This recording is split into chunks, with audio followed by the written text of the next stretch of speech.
If you've ever spent any time hunting for a used car online, I mean, you've definitely had this exact moment. You're scrolling, Yep. everything's priced about where you'd expect, and then you see it. A car that's thousands, maybe even $10,000 cheaper than all the others that look just like it. The pictures look great, and then you spot the little note down in the details. Title status, rebuilt. Mm-hmm. That price is, it's incredibly tempting, but it also just raises this massive red flag, right? Mm-hmm. Is it a hidden gem or is it a complete money pit? So if you're looking for the essential info to figure this out without getting buried in jargon, you're in the right place. Our mission for this deep dive is to shortcut that whole process. We're digging into sources that explain exactly what that rebuilt title means, the real risks you need to know about, especially with insurance, and whether that bargain is actually worth the gamble. It's a really fascinating corner of the market. And to get it, you have to start at the very beginning with what a car title even is. Most cars, the ones you see every day, they have what's called a clean title. Okay, the baseline. Exactly. It's basically a certificate from the state saying the car has a clean bill of health. It's in good working order, never been declared a total loss. That's the ideal. But the second a car gets knocked off that clean path, things get complicated really, really fast. And it starts with a word that sounds, frankly, a lot worse than rebuilt. It does. The whole process kicks off when an insurance company declares a vehicle an actual total loss. We all just call it being totaled. And, a lot of people think that means the car was crushed into a pancake. Right, like completely destroyed. But it's not about that. It's a financial calculation. The insurer just decides that the cost to fix the car is more than a certain percentage of its value. So it's just math. It's not necessarily that the frame is bent in half. Precisely. It's purely an economic call. Say a car is worth $20,000 and it gets into a pretty bad collision. The repair estimate comes back at, let's say, $16,000. That's 80% of the car's value. The insurance company is almost certainly going to total it. They just don't want to pay that massive repair bill. It's cheaper for them to pay you the 20 grand and walk away. And besides accidents, which I assume is the most common reason, our sources point out a couple of other ways a car can get this sort of scarlet letter on its title. That's right. It's not always a crash. Sometimes a title gets branded if the car was part of a successful lemon law claim. So the manufacturer had to buy it back. Exactly. Or in some cases, if there was a documented odometer rollback. But whatever the reason, crash, flood, defect, that total loss declaration is what starts the clock. And that brings us to the really critical distinction everyone needs to get. The difference between a salvage title and a rebuilt title. This is where so much of the confusion is. When the insurance company totals the car, its title is immediately changed to salvage. A salvage title means the car is severely damaged, it's considered unsafe, and this is the most important part. It is illegal to drive on public roads. So it's a parts car, basically, sitting in a lot somewhere. It's a parts car or it's a project for a rebuilder. It's sold as is. Okay, so if salvage is the before, what's the transformation that gets it to a rebuilt title? The transformation is all about the repair. A rebuilder buys that salvage car, they put in the money and the work to fix it, replacing whatever needs to be replaced. And then once it's all put back together, it has to go through a special state inspection. Not just your regular safety inspection. Yeah, no, this is way more rigorous. The state inspector is there to verify that the car is now safe, that it's legally operable again, and that the right parts were used. So the rebuilt title is kind of like the graduation certificate. It proves that this totaled car was brought back from the dead, legally speaking. That's a great way to put it. A rebuilt title says, yes, this car was a total loss, but it's been fixed and inspected. A clean title says, this car was never even in that situation. All right, let's switch gears to a huge area of risk. Yeah. We know this history is supposed to be documented, but this is where it gets really interesting because some sellers, well, they don't want you to know that history. We have to talk about deception. Absolutely. The single biggest danger for someone who's just, casually shopping is a practice called title washing. Title washing. How does that even work? It works by exploiting the differences in rules between states.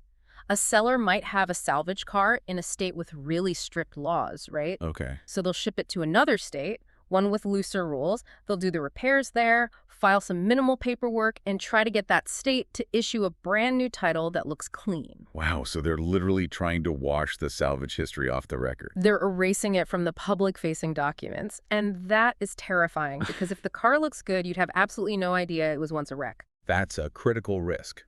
But there has to be a way to fight back against that, right? A tool to cut through the lies. There is, and it's free. And every single buyer should use it. It's from the National Insurance Crime Bureau, or NICB. They have a free online service called VIN Check. You just type in the car's VIN, that long number on the dashboard, and it checks a database fed by insurance companies. It'll tell you if an insurer has ever reported that car as a total loss. So that's the ultimate lie detector. It doesn't matter what the piece of paper the seller is holding says. If FinCheck says an insurance company totaled it, you know the real story. It's your non-negotiable first step. I mean, you should do it for any used car you're thinking of buying, but for one that seems too cheap, it's absolutely essential. Okay, so assuming you run the VIN check and there's no deception, the seller's up front that it's a rebuilt title. Let's flip the coin. Why would you ever take the risk? What's the actual upside? Well, the number one reason is obvious, the price. That huge initial discount. We're talking serious money. Oh yeah, our rebuilt title car should sell for, say, 30, maybe 40% less than the exact same car with a clean title. Sometimes even 50%. That's a lot of savings right up front. And what's so interesting is that point we made earlier. Totaled isn't always as bad as it sounds. It's a cost thing. And that's where a smart buyer can find the value. Exactly. Think about a 2-year-old luxury SUV.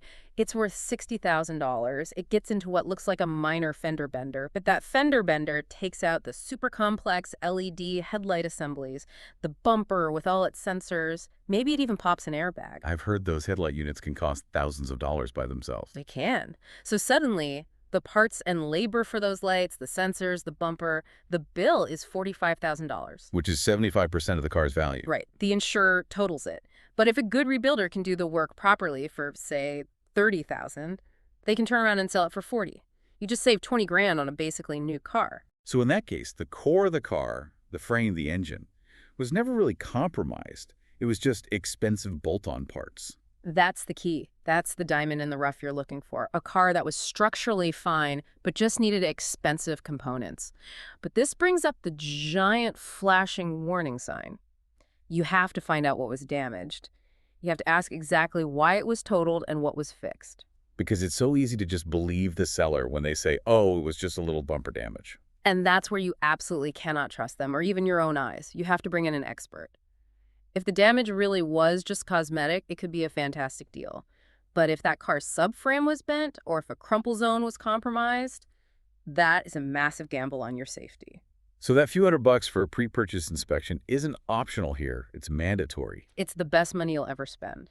You need an independent mechanic, ideally one who knows collision repair, to put that car in a lift and look for signs of shoddy, work-bad welds, mismatched paint, things like that. It's your only real defense. Okay, let's talk about the flip side now. The disadvantages. Because these are the things that can pop up later and just completely wipe out any savings you thought you had. The first one is the risk of latent or hidden mechanical problems. Even with a good inspection, cars are just incredibly complex. Stress from an old accident can show up months, even years later, and those surprise repair bills can be brutal. What's a common example? Something an inspection might miss. It's often things with the suspension or the frame's geometry.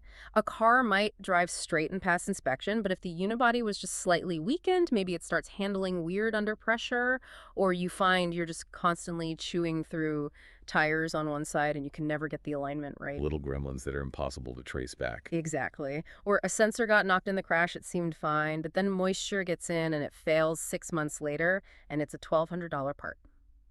So that leads to a really important question. What is the one type of damage that our sources say is the absolute worst, the biggest red flag of all? Oh, it's flood damage. Hands down. It's the silent killer for cars. And a car doesn't have to be, completely underwater. Just sitting in water up over the floorboards can be enough to cause huge long-term problems. Because the water gets everywhere. It gets into every connector, every wiring harness, every computer module. You might not see the damage right away, but slowly, over time, corrosion starts setting in. We've all heard those horror stories of someone buying a used car, and 6 months later, the entire dashboard just goes dead because of a corroded wire hidden somewhere deep inside. That's the insidious nature of it. It's a ticking time bomb, and it's almost impossible to fix properly without replacing the entire electrical system, which is wildly expensive. So if you even suspect flood damage, you should probably just walk away. But if you're determined, you need to use a checklist. Look for mud under the carpets, a musty smell you can't get rid of, rust in weird places like under the dashboard. Reputable sources like Consumer Reports have great guides on what to look for. Okay, let's get to the second major hurdle. This one isn't mechanical, it's bureaucratic, but it has huge financial consequences. Insurance. Yes. For a lot of insurance companies, a rebuilt title is just radioactive. Your car could be mechanically perfect, but that title history is a documented risk they just don't want to take on. So what specific kind of insurance is hard to get? The problem is with collision and comprehensive coverage. So collision is what pays to fix your car if you cause an accident. Comprehensive covers things like theft, fire, or a tree falling on it. The stuff that protects your investment in the car itself. Right. And many major insurance companies will just flat out refuse to sell you those policies for a rebuilt car. Why? What's their reasoning? They can't price the risk accurately. If your rebuilt car gets into another accident, how do they know if the new damage is actually new or if it's just an old bad repair failing? It's impossible for their actuaries to figure out, so they just say no. So what will they sell you? They'll sell you liability insurance. They have to in most states. Liability is what covers the damage you do to other people and their cars. The status of your car doesn't really affect that calculation. So this is huge. It means if you buy a rebuilt car, you might be forced to self-insure it. If you crash it or get stolen, you could be out the entire value of the car. That is the core financial risk you're taking on. That initial discount has to be big enough to offset the fact that you might have to eat a total loss yourself down the road. And that ties right into the third big disadvantage, which is what happens when you decide to sell it. Resale is incredibly difficult. That rebuilt brand is on the title forever. It never goes away. So when it's time to sell, you're facing all the same skepticism you're feeling right now, but from the other side of the table. Even if you've had it for 5 years and it's run perfectly, the next buyer just sees that word, rebuilt, and they get scared off. Exactly. Your pool of potential buyers shrinks dramatically. A lot of dealers won't even take them on trade-in, or they'll offer you next to nothing. You're stuck selling to a very small market of risk-tolerant people. Okay, let's bring this all together for that person who is looking at a listing right now, being tempted by that low, low price. A rebuilt car is absolutely cheaper, but you have to be ready to accept some very real risks. Hidden damages, major insurance headaches. It's a package deal. The action items seem really clear. First, you have to verify the car's real history with the NICB's VIN check. Do not skip that. And second, you absolutely must pay a good independent mechanic to do a deep dive inspection. You need to know why it was totaled and if the fix was done right. Right. That rebuilt title, it proves the car passed an inspection and is legal to drive, but it's also a permanent record of severe damage. So the question for you isn't just how much does it cost today, it's what is the true lifetime cost of that discount? That initial bargain can look so good, but with the very real chance you can't get full insurance coverage, you're essentially betting the entire value of that car that you'll never have an accident or have it stolen. And that's really the final thought to leave you with. How does that initial cost savings, say $5,000, really balance against the hidden long-term risk of having to self-insure the vehicle against a $10,000 or $15,000 loss? Are you saving a little now only to risk losing a lot later? That is the calculation you have to make.